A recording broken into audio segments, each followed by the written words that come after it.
following is an exclusive presentation of Ravens Productions.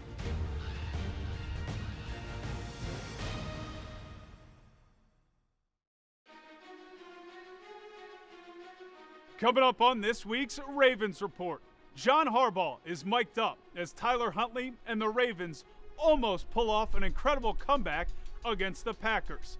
Plus, we preview this week's huge matchup with the Bengals, with Nick Boyle and the head coach, John Harbaugh. All that and more on this week's Ravens Report. He's a 15-10-5 touchdown Ravens. They're dancing in the aisles. Oh, what a scene we have at M&T. Welcome to this week's edition of Ravens Report, presented by MedStar Health. I'm Evan Washburn. Another week, and unfortunately, another loss for the Ravens, but they showed incredible fight, going toe-to-toe with arguably the best team in the NFL right now, the Green Bay Packers. And despite the loss, all the goals for this team are still achievable. And it starts Sunday on the road against the Cincinnati Bengals. But before we look ahead to that big matchup in Cincy, let's revisit the thriller against the Packers, where we had John Harbaugh mic'd up. Packers are going to have to attempt a field goal instead of what looked like a short touchdown. Let's go. Keep your head up. Keep fighting. Let's go. Hold on the football now. One play at a time. Now let's go. We're going to win this game. Stay up now. Keep everybody else up. Stay up and keep everybody else up now. We need a quick score, man. We need a quick score, and then we got to get one, right? Yeah. We got to get a takeaway or something. When we score the second touchdown, you want me to go for two and try to win it right there? You want to go to overtime? Go for two and win it right there? You'll make the play? All right. Tyler Huntley coming back on the field. 9:26 left to play. The Ravens trail by 2 touchdowns. Now, in a normal season, you would say, it looks pretty bleak. There's nothing normal about this season.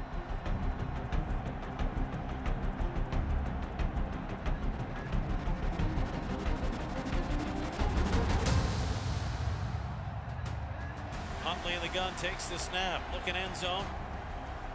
Throw it away if you don't like it. Runs now to the left. He's got room. He's got a touchdown. Tyler Huntley. And the Ravens are hanging around.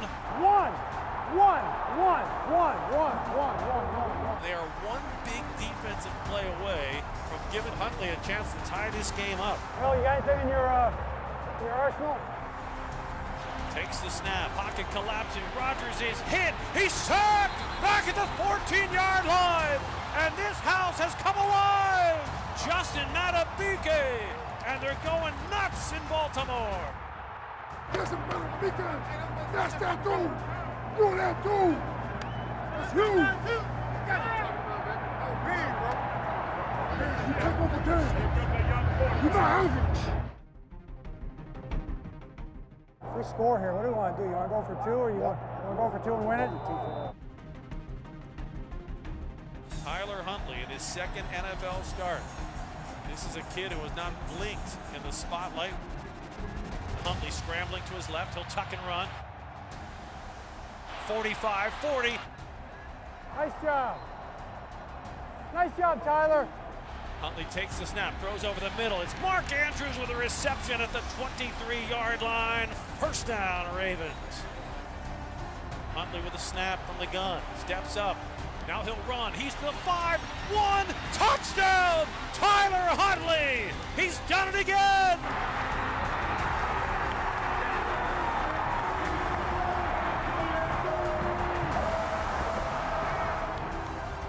They go for two and go for the win. Now, we can kick this and go to overtime, and we're in good shape. Or we try to win it here, then we just try to keep them out of field goal range. What do you want to do?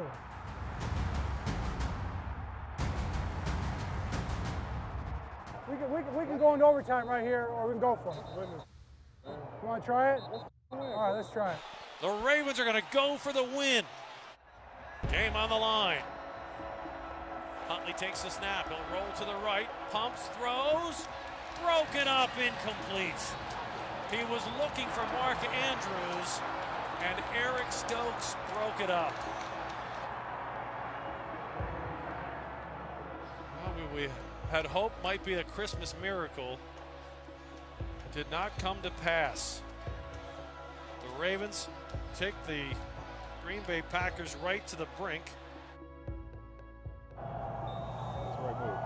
Thanks. I'll be right. I appreciate that. That's the right move. I appreciate that. Thank you. Thank you. Hey, way to fight your ass off. Great job, man. I'm watching you boy. Keep going, man. You're doing a hell of a job. Hell of a job. I got to give it to Justin. He's pulling seniority on you. All right, man. Good job, man. Great job. Good luck. This one is going to go on the books as the heartbreaker. 31-30, Green Bay will win it. Oh. Hey, bro, you better. Absolutely. Yes, sir. Absolutely.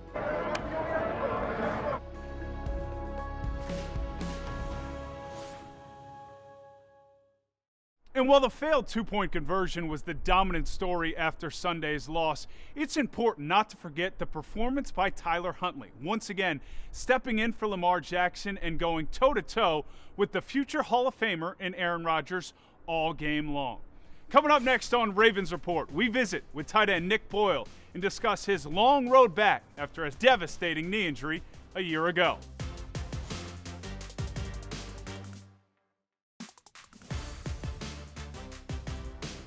Welcome back to Ravens Report. I'm Evan Washburn. In a season where we've seen so many key players go down due to injuries, it's been great to see a player like Nick Boyle back in action in recent weeks. Boyle suffered a brutal knee injury a little over a year ago against the New England Patriots, and it was a long recovery.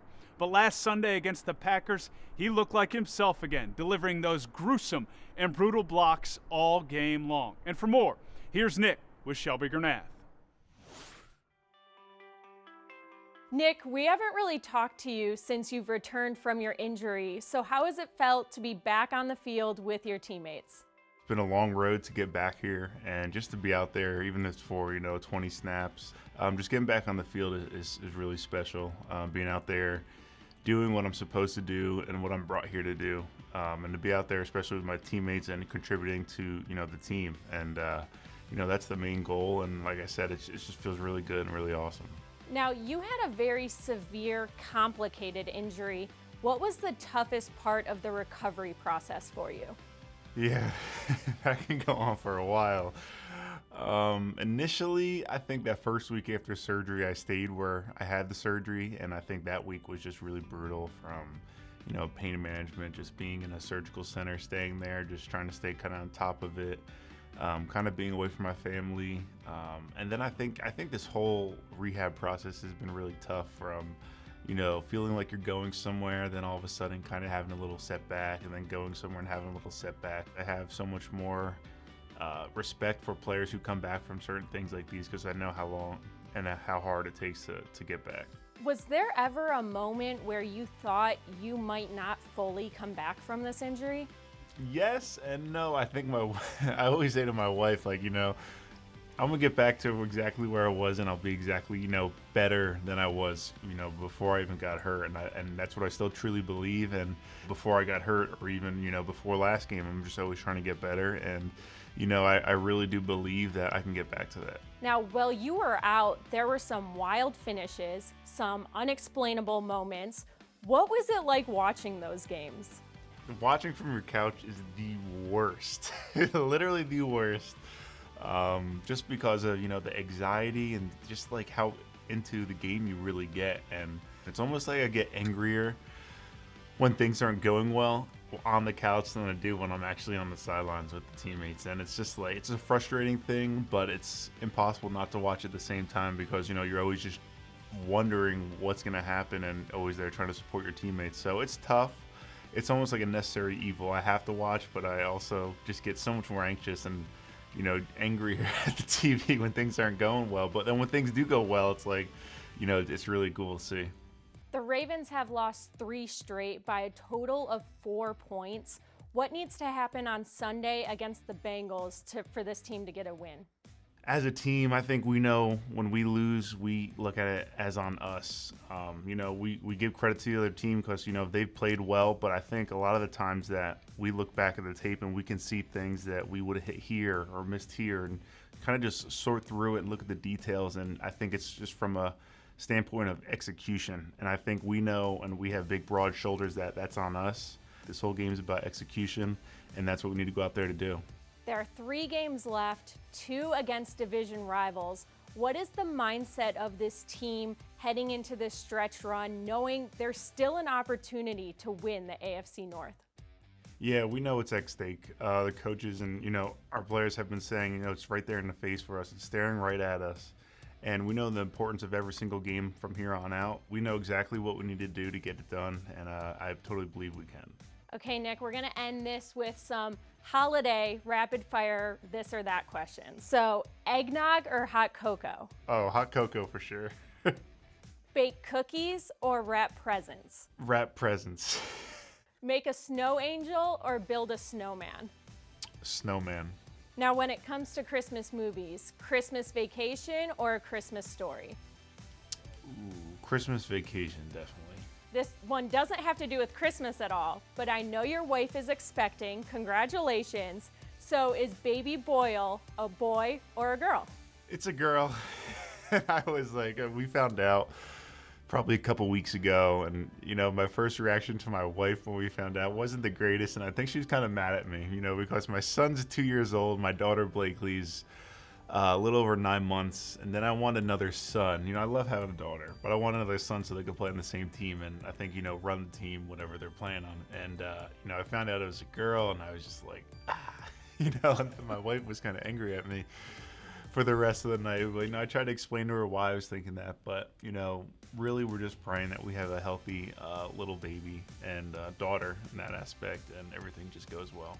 Well, Nick, congratulations. Good luck this weekend in Cincinnati, and have a great holiday. Awesome. Thank you so much. I really appreciate it. And it's always felt like the former Delaware Blue Hen was born to play in the physical AFC North. And the Ravens are going to count on Nick down the stretch as they look to grind out wins and get back to the postseason. Coming up next on Ravens Report, we preview Sunday's matchup with the head coach, John Harbaugh.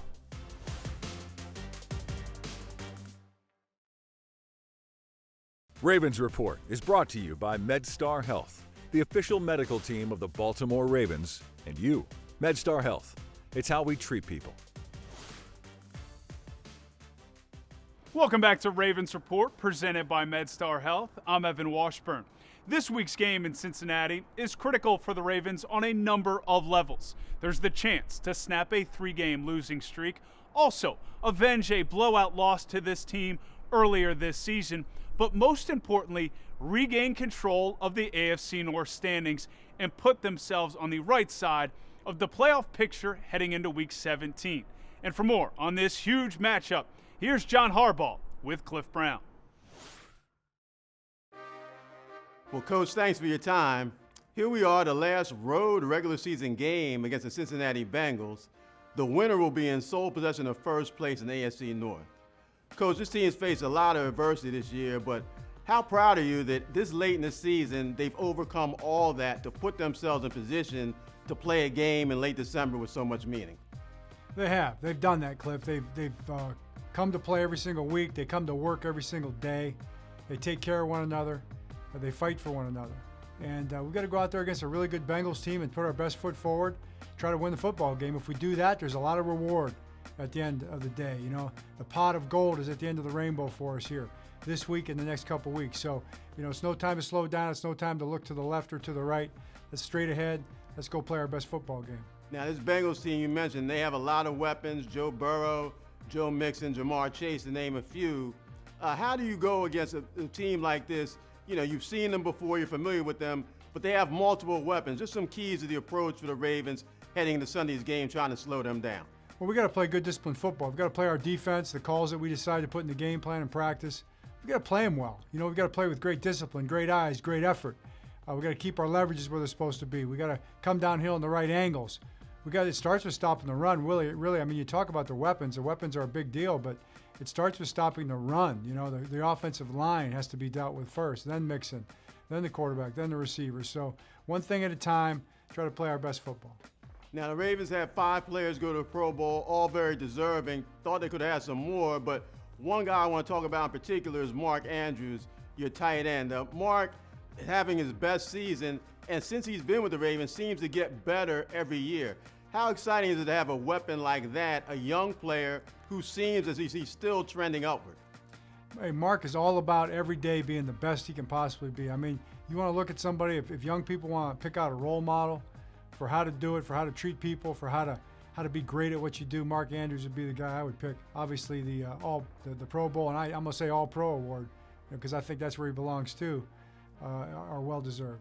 Well, Coach, as always, thanks for your time, and best of luck Sunday against the Cincinnati Bengals. Thanks, Cliff. Coming up next on Ravens Report, Brian Billick breaks down the tape of Tyler Huntley's impressive performance against the Packers, and also how the defense was able to slow down Aaron Rodgers. Stay with us.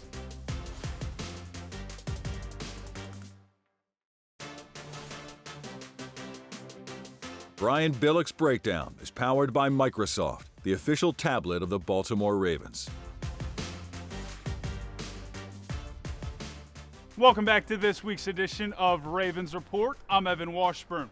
While the result against the Green Bay Packers last Sunday was not what the Ravens would have hoped for, there were some bright spots in a game that showed incredible effort from this team as they were so shorthanded. From Tyler Huntley's performance stepping in for Lamar, to Mark Andrews just continuing to cement himself as one of the best tight ends in the game. And for more on the X's and O's, both offensively and defensively, here's Brian Billick with this week's Billick's Breakdown. Incredible effort on a very short-handed Ravens team against the number one seed in the NFC, the Green Bay Packers. I thought Huntley was spectacular, going 28 of 40 for 215 yards, 2 TDs. More importantly, no interceptions. Andrews, I mean, with all due respect to Kelsey and Kittle, he's the best tight end in the NFL right now, and a great improvement on third down. They were 7 of 13. So some things to crow about on a very tough night for the Ravens. Let's begin with some of the decisions by Huntley. The very first play, they seemed to open up on third down. They did a lot of empty sets, 3-by-2, and the Packers wanted to bring pressure. You're going to see on this first play, they man up, they bring a 5-man pressure. That leaves an easy recognition, particularly at the bottom. The DB does not come down and cover Prochet closely enough, too much off coverage for 3rd and 7, and a nice read by Huntley simply throwing in the slant on the backside. Here you're going to see on a 3rd and 2, what I loved about this, I want you to watch the push from the left guard to the right guard. You're going to see Cleveland, Bozeman at center, and Zeitler. Not only the push they get, but watch how they get up to the second level. This is on an important 3rd and 2, and Bozeman actually gets pushed, gets up. They were playing Green Bay in the running game on the Green Bay side of the line. Unfortunately, with the Rodgers going off, they couldn't run the ball more. They had to keep up. But I thought it was a great job by the offensive line when they did run the ball and get excellent push. And then you're going to see here, this is on a touchdown. This was interesting. Huntley does a nice job. Again, they're going to get a 5-man rush. So he knows, okay, I'm manned up across the board. He ends up flushing to the right. The defensive end for Green Bay comes underneath. Huntley, an excellent athlete, gets to the outside. And you can see Andrews. He was supposed to cross the field. He uncovers. He makes himself available to Huntley. Again, Green Bay making the mistake of going man for man on Andrews. An excellent job by Huntley finding the uncovered Andrews and him working himself available for the touchdown. Now we're going to come back, and when you look at a game, and it was as tough as it was, there are so many things that you can look at and say, hey, this could have gone this way or that way. Again, Andrews, unbelievable night for what he had. He sets the bunch at the top. He runs a deep crossing route. Again, pressure by Green Bay, man for man. They obviously thought this was the way to get to Huntley, but they didn't realize until late. You can't man for man with Andrews. This is a nice job. Huntley recognizing. You see Bateman uncovering the DB at the bottom, and Huntley putting in a great shot, allowing Andrews to use his size to body up and get the catch at the back of the end zone. I want to show the last touchdown by Huntley for the very reason we talked about the way they man for man on Andrews all night long. Finally, yeah, they wanted to bring pressure, but they manned up and they doubled. You're going to see here on the right side, Andrews, he ends up getting doubled. Well, if you're going to go man and double on a key guy like Andrews, excellent job by Huntley saying, you're out of people. on a 4-man rush. We've split the secondary. You're doubling on Andrews, which you got to do, and it ends up leading into the touchdown. Everybody wants to talk about the 2-point conversion. I think it was absolutely the right call by John Harbaugh. Why? You're playing maybe the best quarterback in the history of the game, slam dunk Hall of Famer in Aaron Rodgers. They've been kind of up and down the field all day. Even though the offense and Huntley played pretty well, you're making the calculation, can we on one play beat the odds of 50-50 on a 2-point play, as opposed to going into overtime and now me giving the greatest quarterback maybe in the history of the game against my quarterback who's only on his second start and give them an entire season or an entire series to win the game. So I thought it was the right call. Next up, Cincy, obviously a challenge. They got to do a better job against Burrow than they did last time. He had 416 yards, 3 touchdowns, gave up too many big plays. That's going to be the challenge for the shorthanded secondary of the Ravens. Now let's turn our attention to Sunday and a huge matchup with the Cincinnati Bengals, which, as we've mentioned a number of times over the course of the show, has some high stakes attached to this one. Here are a couple keys for this game from my perspective. Defensively, the Ravens have to limit the big play offense of the Bengals. In the first meeting, they allowed 4 touchdowns of 30-plus yards. That can't happen again on Sunday. Offensively, for whoever is under center for the Ravens, valuing the ball and limiting turnovers is an important piece to this one. Because of all the injuries on this offense, the margin for error is very slim right now. Every possession should end in a kick. That'll do it for this week's edition of Ravens Report. Thanks so much for watching, and make sure to download the Ravens TV app for your Roku, Apple, or Fire TV device, where you can access an on-demand library of live events, game highlights, features, and more from the comfort of your own home. Enjoy the game on Sunday, and we'll see you right back here next week for a fresh edition of Ravens Report.